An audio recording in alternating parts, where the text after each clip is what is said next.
Quero começar parabenizando a Frente Parlamentar Mista de Economia e Cidadania Digital e a Frente pela Democracia e Direitos Humanos pela iniciativa de ampliar, né, esse importantíssimo debate e aprofundar de modo que a gente possa conferir um caráter mais democrático, né, para o PL 2630, para a lei que surgir desse processo, e aperfeiçoar o seu texto. Mas, especialmente, eu quero saudar a iniciativa voltada para estabelecer uma regulação que contemple a atuação das empresas que atuam na internet, que, com poder de mercado e controle nunca vistos na história, né, sobre o fluxo de informações e, portanto, com um poder de influência determinante nos processos comunicacionais, inclusive, especialmente, no campo político, que tantas repercussões tem causado para as nossas instituições democráticas, como a gente assistiu nas últimas eleições de 2018 e como temos visto agora, infelizmente, no processo da Covid-19, com processos de campanhas desinformativas prejudiciais à segurança, à vida de milhões de brasileiros.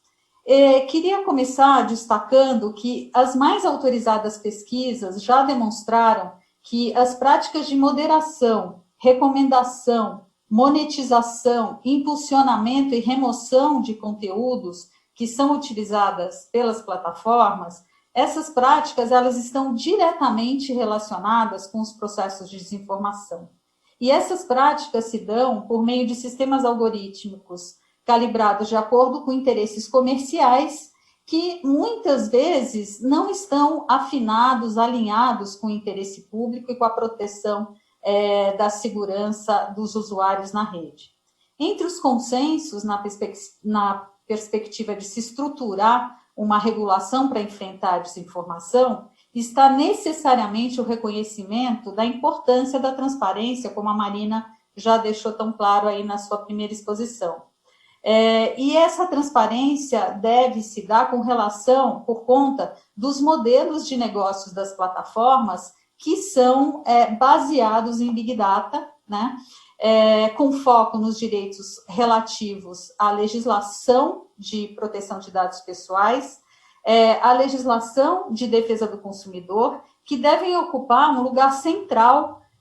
nesse processo de regulação, uma vez que os processos de desinformação estão apoiados na formação de perfis voltados para microtargeting, para o direcionamento de mensagens, notícias e outros tipos de conteúdos, inclusive publicidade de natureza comercial, mas também de natureza política, de propaganda política, como a gente tem visto tantas vezes. Ou seja, o que eu quero destacar é que a crise da desinformação, ela tem sua origem não só na má intenção de indivíduos ou grupos empresariais ou grupos políticos, mas principalmente em aspectos econômicos, como é bem colocado pelo Eugeni Morozov na sua obra A Ascensão dos Dados e a Morte da Política.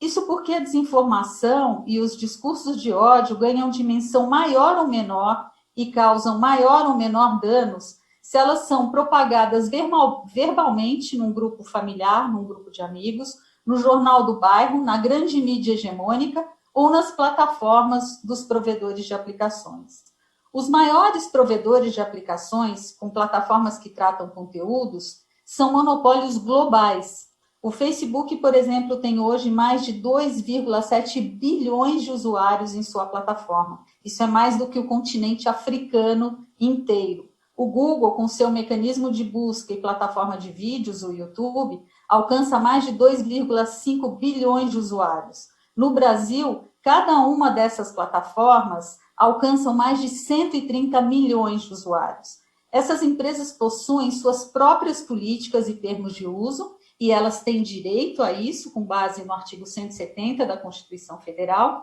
incluindo a apropriação de dados pessoais dos usuários e registro de sua navegação, priorização de conteúdos específicos, restrição de comentários e indicações, com um potencial de desinformação e discriminação claros, caso não haja uma regulação a respeito desses aspectos. Portanto, para além de se adotarem medidas para identificar as fábricas de desinformação e os criminosos na rede, é fundamental haver mais transparência e controle social sobre as práticas de gerenciamento de conteúdos pelas plataformas, especialmente sobre os critérios de calibração de seus sistemas algorítmicos que definem o alcance e a remoção de conteúdos. A gente sabe que esse é um desafio imenso, especialmente por conta das garantias legais sobre segredos de negócios, propriedade industrial, estabelecidas e protegidas, inclusive, por tratados internacionais. Sendo assim, a forma de confrontar o poder das plataformas quanto ao controle sobre o fluxo de informações é criar mecanismos de controle social sobre os termos de serviços dessas empresas, o que pode se dar, no nosso modo de ver, por duas vias. Primeiro, a atuação do Estado por meio da criação de leis, como a gente está fazendo agora, como o Congresso está se propondo a fazer agora, que imponham obrigações de transparência. E segundo, com o desenvolvimento de mecanismos que também há uma proposta na lei, né, de corregulação que contemplem participação da sociedade na definição dos termos e condições, transparência sobre a aplicação das políticas de gerenciamento de conteúdo e criação de mecanismos efetivos de devido processo nos casos de remoção de conteúdo, que são muitos e que maculam de uma forma muito grave o direito constitucional de liberdade de expressão e a vedação à censura. Eu fiquei, então, especialmente satisfeita de ter sido chamada para participar desse debate para tratar dessa seção 5 do PL, que trata especificamente da transparência,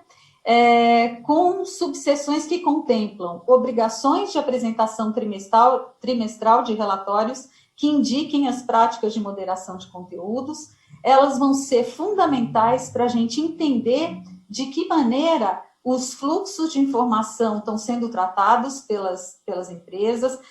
qual a participação de agentes maliciosos na rede, como tem sido a identificação de contas automatizadas, como tem sido tratada a publicidade. E aí aqui eu vou entrar na parte do direito do consumidor, mas acho importante que essas coisas sejam feitas aproveitando a importância do Código de Defesa do Consumidor, que ainda é uma lei extremamente atual, de 1990, mas é uma lei atual importantíssima para o controle, e as obrigações de identificação e impulsionamento dessa publicidade.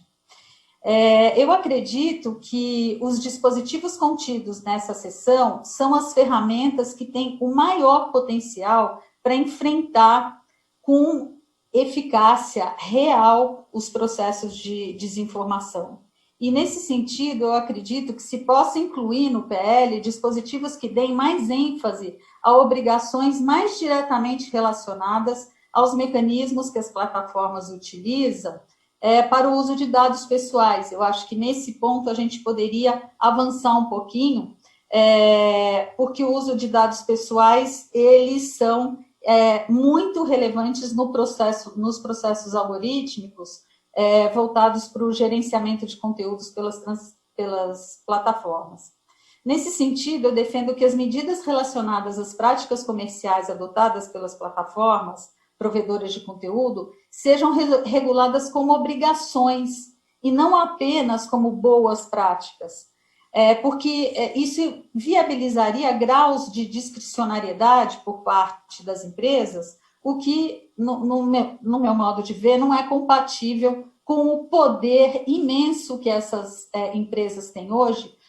no controle do fluxo de informações. É importante que não haja abertura para interpretações a respeito das medidas de transparência, ainda que elas devam ser de caráter principiológico, para não engessar o setor, não inibir a inovação. É preciso que elas estejam claras, especialmente porque, como tem sido constatado em pesquisas qualificadas, as milícias digitais e fábricas de desinformação conseguem ampliar suas campanhas e seus discursos de ódio, entre outras práticas ilícitas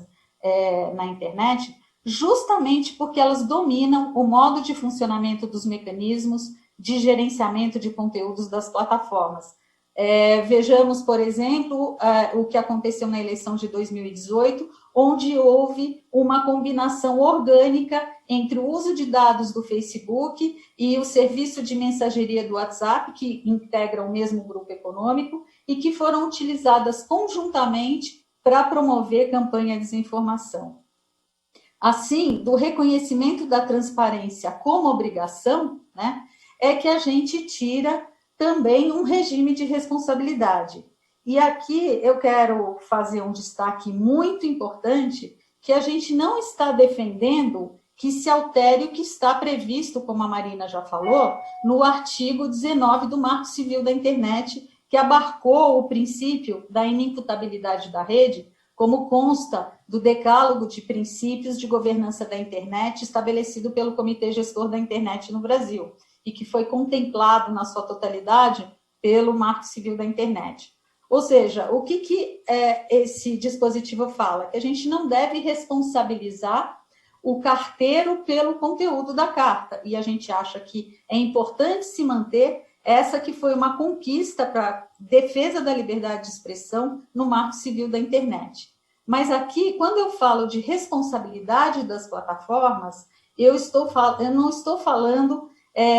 da questão do conteúdo de terceiros, mas da responsabilidade pelas suas práticas, ou seja, por atos próprios, por suas práticas comerciais de gerenciamento de conteúdos. E quero dar exemplos concretos aqui para mostrar como isso é importante. Pesquisa do Instituto Nacional de Ciência e Tecnologia de Direitos Digitais do Rio de Janeiro, pesquisa recente, agora deste ano, por conta da Covid-19, mostra que 70% dos vídeos visualizados no YouTube são vistos por conta dos mecanismos de recomendação da plataforma. E aqui estamos falando de uma empresa que compete com a Rede Globo de televisão em audiência. As duas estão em primeiro e segundo lugar de audiência. Estamos falando de uma plataforma também que aplica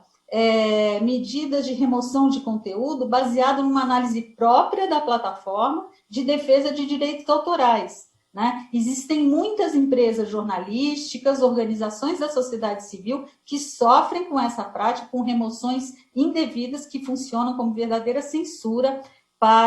nas plataformas, o que é altamente indesejável, porque compromete os processos democráticos. Mais 2 minutos, doutora Flávia. Obrigada, estou finalizando. Com o objetivo, então, de regular a atividade dessas plataformas, é fundamental ter presente que a relação que se estabelece entre elas e os usuários da plataforma é uma relação de consumo, como já foi reconhecido em voto num julgamento de recurso especial pela ministra Nancy Andrighi, do Superior Tribunal de Justiça. Ou seja, o PL 2630, na parte da transparência, está totalmente aderente à defesa do consumidor como princípio da ordem econômica, como está previsto no artigo 170 da Constituição Federal. Está aderente também aos princípios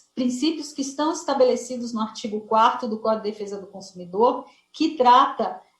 da Política Nacional das Relações de Consumo e coloca como o primeiro princípio o reconhecimento da vulnerabilidade do consumidor, que é o que nós somos em relação a sistemas algorítmicos altamente sofisticados e que definem o que a gente vai ver, o que a gente não vai ver, em que bolhas a gente vai estar, com influência determinante para as nossas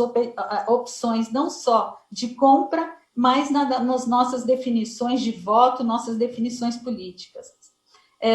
Outro princípio da Política Nacional das Relações de Consumo, ação governamental no sentido de proteger efetivamente o consumidor, a harmonização dos interesses dos participantes das relações de consumo, e aí a boa-fé objetiva como princípio que não só está no Código de Defesa do Consumidor, mas também no Código Civil, que é um desdobramento claro do direito à informação ampla e da transparência, como propõe o projeto. incentiva a criação pelos fornecedores de meios eficientes de controle de qualidade e segurança de produtos e serviços. Esses relatórios e a indicação do que é publicidade e não é, está totalmente aderente ao que está previsto no Código de Defesa do Consumidor. O Código também traz direitos básicos, e lá está a proteção à vida, à saúde, à segurança, né? Eu diria que esses processos de desinformação nos colocam em vários graus de insegurança, desde insegurança política até insegurança real, física de vida, como temos visto agora na pandemia, entre outros direitos básicos do consumidor, como proteção contra a publicidade enganosa e abusiva, defesa contra riscos que esses produtos apresentem. Quero lembrar que quando a gente estuda